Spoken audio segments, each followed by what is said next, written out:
I am disturbed by this.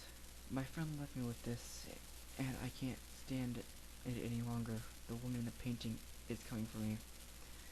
I moved into a new, unfurnished apartment. My friend, who had a twisted sense of humor, got me a painting that had a woman standing in the middle of a white room.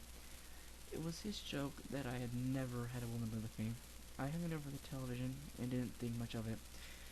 Not until I started to notice a change. At first, when I had gotten it, she was blonde, my favorite, and just standing pale skin against white wall. Now, a week later, there was a red streak going down the corner of a wall, and there was a few drops on her head. Thinking this was a sick joke my friend was playing on me, I dismissed it and went to bed. That night I dreamt something wicked. My friend was in the middle of a white room, tied to a chair. His face was twisted in a scowl. Then out of nowhere, it looked like his body was slashed by an unseen thread, splashing blood all over the walls. The once white walls were now soaked in red. In the corner, a girl was running her hands through the blood.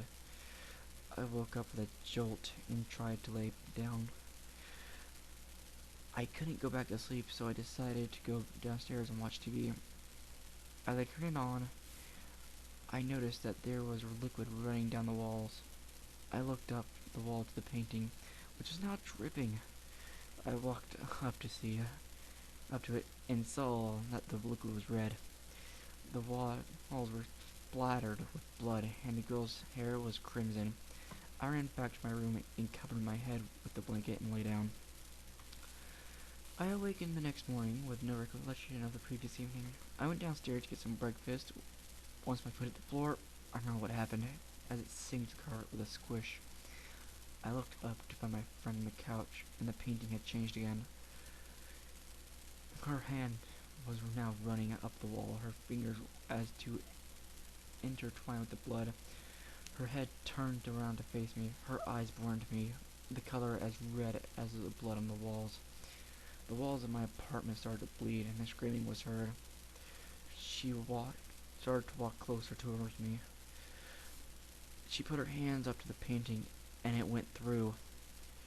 She got the rest of her body out, and she started to glide over to me. She embraced me. She said, "Thank you for freeing me from my prison. Now I can continue my reign as Blood Queen." The second that was said, my body was hit with an invisible thread. I feel myself dying, my blood pouring out of my body as she laughs.